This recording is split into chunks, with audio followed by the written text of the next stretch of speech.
Hey guys, welcome back to my channel, Getting Myself Better. So, life updates. Very recently, within the last week, we saw a new cardiologist for my husband. If you've watched my videos in the past, you'll know that he had a heart attack about 3 months ago and had a stent put in, and we're just sort of dealing with the aftermath and the fallout. He's doing really well. He had an echocardiogram at 3 months out, and his ejection fraction was 65%, which is really good.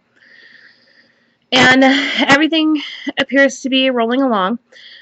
We weren't gelling with the old cardiologist, so on a friend's referral, we saw this new one, and I enjoyed her quite a bit.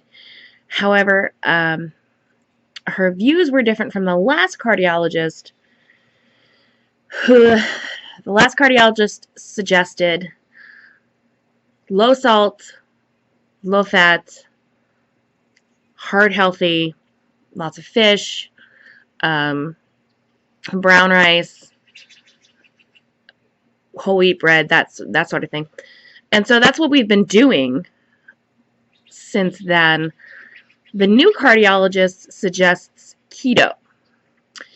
And while we're no stranger to low carb, we did it, I want to say like 13 or 14 years ago. We did it for 2 years. I lost 80 pounds on it. It was amazing. But we've tried to do it since, and the older I get, the more issues I have. I have digestion issues, that diverticulitis, and I get cases of gastritis if it gets pretty severe. Usually eating certain foods, almond flour, which is a staple for me if I'm doing low carb, broccoli, mostly nuts and seeds. So all the things you get to have on a low carb diet actually hurt me. But that was also going to extreme lengths. I think the last time I did low carb, I had such an extreme case of gastritis that I literally had it for a week, and I went off low carb. That was the last time I did it.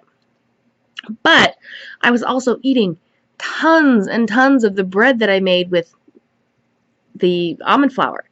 So obviously, moderation is key. I can eat peanuts. I just can't eat an entire jar of peanuts. Then they hurt. So I'm doing some research, and I'm trying to figure it out. We've got to go through the food that we have right now, and then we'll get going. Hopefully next week. Keto looks to be a lot like the low carb that we did 15 years ago, only now you're supposed to have less protein and more fat.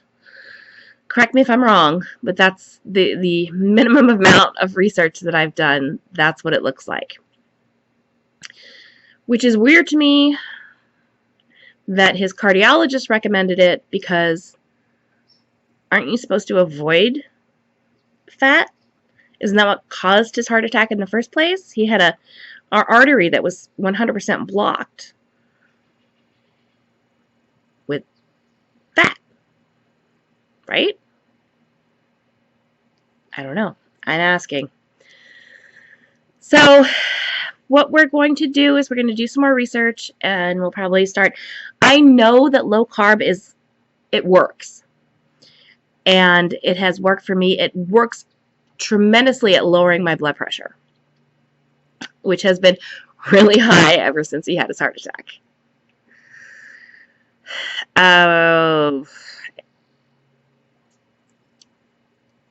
Yeah. So we're going to check it out, see what we can do, see what we can modify. And that's that on the diet front. That'll probably be in about a week. So I'll keep you guys updated. And I mean, hey, that might even warrant the resurrection of my old channel, Low Carb Cafe, which was all my low carb recipes. Baby steps, though. We'll see. We are coming up on a trip to Maine, which is in less than a month. And so we're basically going to be starting a new diet to blow it for a week because, well, at least me. My trips are based around food, especially back to Maine, which is where I grew up, and I only get to go there once a year at most. And all of the places that I used to eat at, my comfort food places from my childhood, are pretty much still kicking. So when I go to Maine, it's like, okay, we got to hit Red Barn, we got to hit Sonny's Pizza, we got to hit Big G's, just all of my normal haunts. It'll be interesting, and we'll see how far we get into this diet. You can do your diet plan anywhere. You just have to modify it. So we'll see if we do that or if we not do that. I'll keep you guys posted. The other interesting thing that happened is I have another food allergy. Boo! As I've said in the past, I found out I was allergic to erythritol, which is a very now common sweetener used in the Halo Top ice cream, all those great ice creams that are like half the calories of what you normally have. It's a natural sweetener. I just happen to be a lucky person who is allergic to it, and it took me the longest time to figure it out because who's allergic to ice cream, right? Me. So, I also found out I am now allergic to mustard. I don't like mustard, but, you know, it's yellow mustard. I've never liked it. I've never put it on anything. But I do like honey mustard.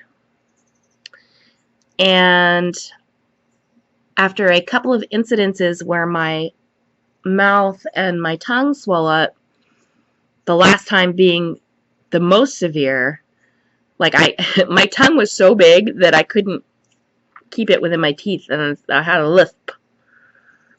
And thankfully it went away, and nothing detrimental happened.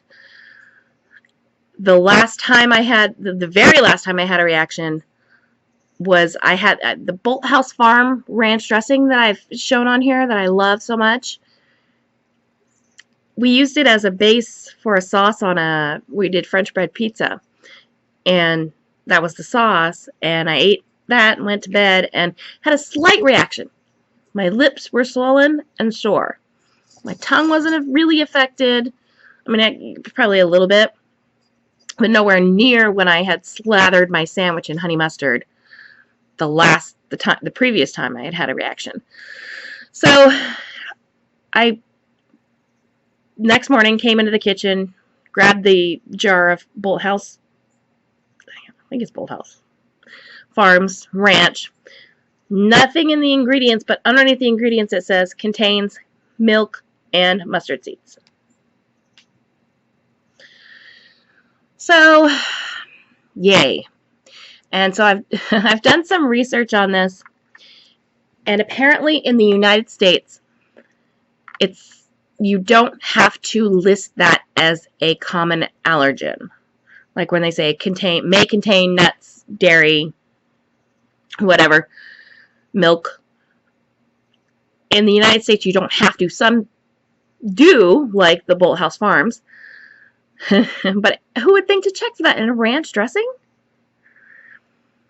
So in the United States, it does not require that. You can just simply list mustard in a product as an ingredient. You can list it as spices. That's fun. Canada, you have to list it. And there was, I think it was United Kingdom. I'm not sure. But I'm not a fan of being food allergy girl.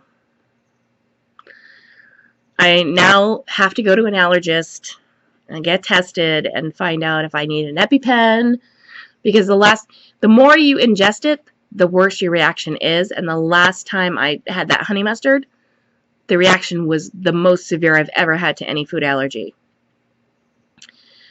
Thankfully, I woke up. Thankfully, my throat didn't swell up and my airway was blocked. Thankfully, that did not happen. So, not a fan of that. But I have to deal with it now. So, that is what has been going on with me and mine. Still not really weighing in, but I mean, I'm weighing myself, and I keep gaining and losing the same 2 pounds. I'm still at, like, this morning, I think it was like 246. So, I'm still within the range that I was when I stopped dieting. But I just feel miserable. I know I need to get it together.